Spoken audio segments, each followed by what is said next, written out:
Esta vez vamos a hablar acerca del mestizaje en América. Para entender principalmente el mestizaje en América, vamos a hablar acerca de la llegada de los españoles y de los portugueses a este continente, principalmente en Hispanoamérica y en Brasil. Entonces, como les comentaba, la población aumentó mucho en estas dos regiones, tanto en Hispanoamérica como en Brasil, aumentó de una manera muy fuerte después de la llegada de estas sociedades, debido a que empezaron a incluirse cada vez en la sociedad, empezaron a interactuar cada vez tanto con los indígenas de aquella época y empezaron a traer ya sea esclavos desde el África y también gente de sus países nativos. Una de las poblaciones que más creció en mayor cantidad fueron los negros. Esto se debe principalmente a que países como Brasil y como Cuba fueron los últimos en devolver la esclavitud. En los años 1800 fueron los últimos países en tanto en Hispanoamérica en, de- en de- en abolir la esclavitud. Entonces, esto creo que había mucho todavía mercado de las personas de color negro y la población siguió aumentando. El, Cuando se unía un negro con un español se creaba un mulato y fueron creando cada vez más razas en esta sociedad.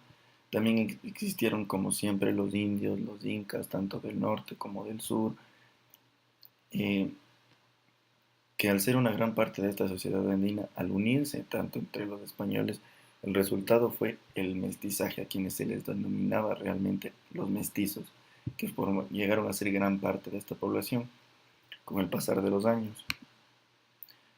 Aquí podemos observar las castas que se dieron, que en realidad fueron muchas en todo este tiempo, dentro de la colonización. Entonces podemos encontrar a mestizos, a mulatos, a negros, a criollos. Aquí cabe recalcar que todas estas castas en el continente americano tuvieron algunos un poco de preferencias frente a los demás. Por ejemplo, los criollos eh, eran quienes tenían la oportunidad de tener tierras, de ser terratenientes con el pasar del tiempo. Eh, de igual manera los mestizos, y esto se debe principalmente a que tenían una posición más alta. Si podríamos realizar una pirámide, ellos estaban un poco más arriba que los mulatos y que los negros. Entonces, por decir, los mulatos vivían como los campesinos de Europa. Los mulatos se dedicaban a arar la tierra, se dedicaban a trabajar en la tierra. Si bien es cierto, las injusticias no terminaron, pero sí redujeron mucho en aquella época. Pero siempre que vemos cómo se van creando las sociedades, cómo van aumentando las castas, en este caso, siempre vamos a encontrar injusticias. Entonces, en conclusión, no podemos decir que no hubieron injusticias a diferentes tipos de castas. Algunas fueron mucho más beneficiadas que otras. Aquí estaban los claros ejemplos de aquello.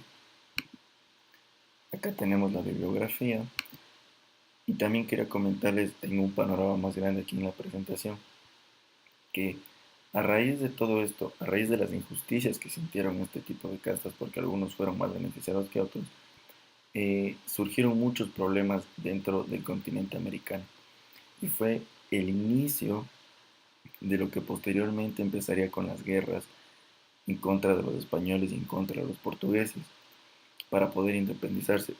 Porque cuando llegaron a diálogos o pudieron entenderse de cierta manera con los españoles y los portugueses, les permitieron entrar un poco en política, en tener beneficios, en poder entrar en comercio, pero cuando intentaron implementar nuevas leyes con nuevos monarcas, la gente se molestó porque les quitaron lo que ya les habían dado.